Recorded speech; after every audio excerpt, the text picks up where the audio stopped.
Hoy quiero hablar del que para mí es uno de los mayores errores de la economía moderna, cometido por Richard Nixon y su equipo, ¿no?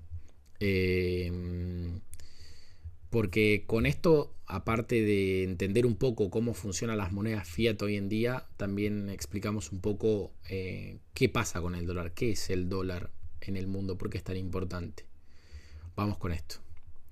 La historia del dinero en Estados Unidos siempre fue una batalla política, económica y también social.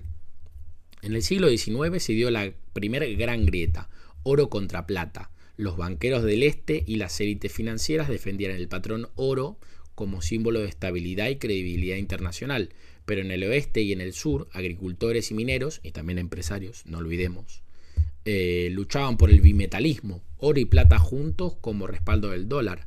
¿Por qué? Porque con más metal circulando había más dinero disponible. Eso significaba precios más altos para el trigo, el maíz y el algodón. Para los granjeros endeudados era sobrevivir, para los mineros de plata era prosperar. En cambio, un dólar solo respaldado en oro favorecía a los acreedores, menos inflación, más valor de sus préstamos.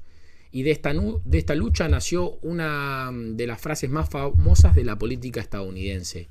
En 1896 el candidato William Bryan lanzó su discurso de la Cruz de Oro, diciendo que no iban a crucificar a la humanidad sobre una cruz de oro. Esto era un grito contra las élites del otro lado del país, que usaban la rigidez del oro para aplastar al, entre comillas, pueblo trabajador. Había muchos intereses de por medio y empresarios, ¿no? Si no, ese pueblo trabajador no hubiese tenido la fuerza de dar esta batalla, se los aseguro. Esa batalla la ganó el oro, pero el resentimiento quedó en la memoria de las clases populares, vamos a decir, y ahora saltemos casi un siglo para entender cómo sigue esto. A finales de la década de los 60, Estados Unidos estaba desangrándose en la guerra de Vietnam y al mismo tiempo impulsando el ambicioso programa social de Lyndon B. Johnson, la llamada Great Society. Para financiarlo, el gobierno empezó a imprimir dólares a un ritmo que superaba con creces las reservas de oro de Fort Knox. Los países europeos lo notaron. Francia, bajo el gobierno de Charles de Gaulle, empezó a canjear sus dólares por oro físico y pronto otros siguieron el mismo ejemplo. Así el sistema de Bretton Woods, establecido en 1944, quedó en jaque. Entonces llegó el 15 de agosto de 1971. Nixon apareció en televisión y anunció lo que llamó una suspensión temporal de la convertibilidad del dólar en oro. Suspensión temporal, entre comillas. Ese día Estados Unidos rompió con el patrón oro y el mundo entero entró en la era del dinero fiat, billetes sin respaldo metálico, basados solo en confianza.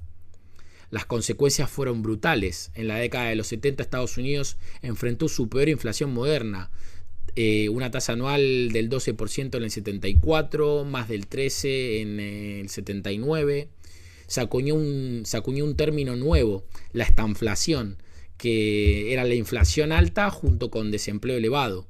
La crisis del petróleo de 1973 multiplicó la presión, disparando los precios de la energía y los alimentos. Lo que empezó como una medida temporal, entre comillas, se convirtió en permanente, y Nixon había eliminado de un plumazo la disciplina monetaria.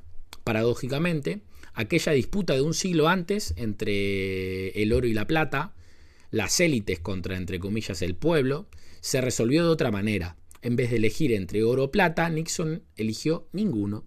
Y con ello dio paso a un sistema donde la política monetaria ya no tenía límites físicos. Desde entonces, el dólar es un acto de fe. Fe en el gobierno de Estados Unidos y fe en que la máquina de imprimir nunca se va a descontrolar. Y así, lo que algunos llaman la jugada más pragmática de Nixon, otros lo consideran su mayor error: haber cambiado la cruz de oro por un mundo sostenido únicamente en papel y confianza. Así que, cuando vean estructuras débiles, piensen que nuestro mundo se sostiene por papel y confianza. Gracias y un saludo.